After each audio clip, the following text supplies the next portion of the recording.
What's happening, fam? L.A.R. movement still moving. Subscriber die trying. You see the thumbnail. Guess who can't be pro-life or pro-choice? Your baby daddy. So I was watching Jubilee, and personally, I think they were talking about the feminism thing, and I'm gonna talk about that in some other videos. But when they got to pro-life and pro-choice, I kind of laughed because to be pro-choice is you have the choice to keep or terminate an unwanted pregnancy. That's pro-choice. Pro-life is if it's an unwanted pregnancy, you know, it's a life. So you just because you got this, you made this situation, you got to deal with it. You don't get to get rid of it.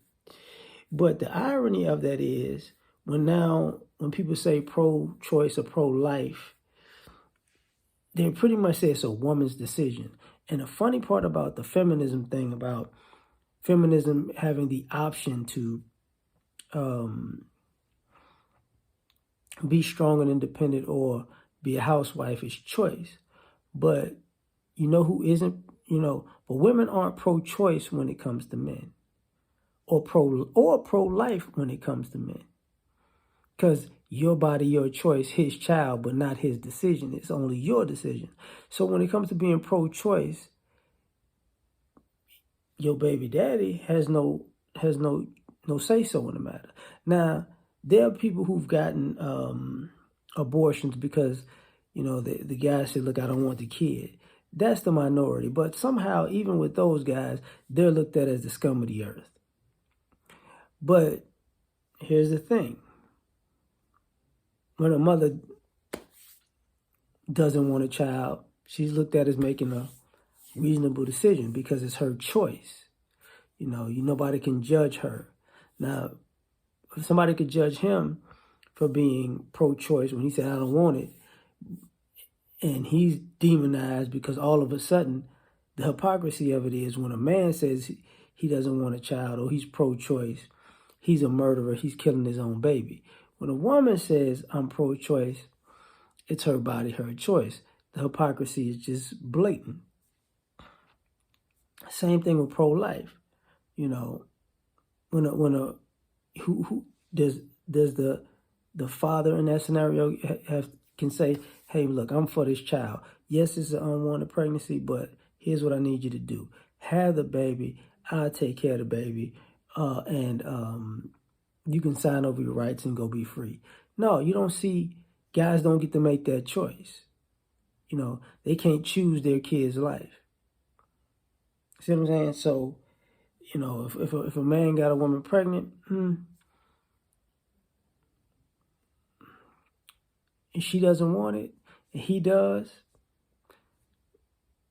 what if she can literally not want the baby, have the baby, give the baby up for adoption before this guy even can put his name on a birth certificate.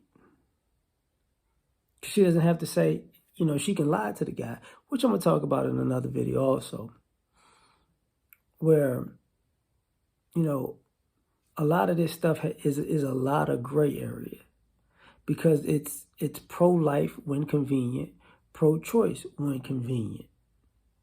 Can the man be pro-life or pro-choice? No. The only man that I could think of who can be pro-life and pro-choice is a man who didn't actually get the woman pregnant. So the actual fathers in this scenario have no say-so whether their children be,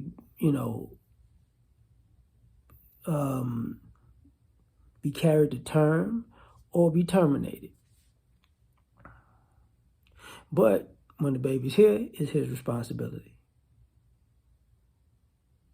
So this becomes a hypocrisy that, feminism has to deal with because it's always a moving of the goalposts on the same exact issue.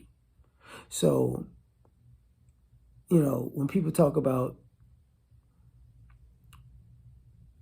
fairness and equality. That has nothing to do with a father's choice being pro-choice or pro-life. He has no say-so in that. That's not, fairness or equality. There is no say-so in that. But when it comes to options, there is no option in that. When it comes to, society pointing out the hypocrisy, there's no societal pressure to say, hey, what about him being pro-choice or pro-life? Like, does his vote count? Nah, can we even address this? Even in politics, it's not a political issue, because even though they say Republicans do the thing with Roe versus Wade, and they feel like men are stamping down on women's right to choose, nobody has ever made the argument, what are men's rights in these situations, which are absolutely nothing. So you got to ask that question, because I know, and everybody else in this country knows who doesn't have the option to be pro-life or pro-choice. And nobody cares. So if nobody cares, then how could they care about pro-life or pro-choice in the first place? Because it's not about the child. It's not about the father. It's only about the mother. And that's 3 people in that equation. And only one of them counts. So tell me what you think. Like, share, subscribe, but die trying. Catch you on the next one. Peace.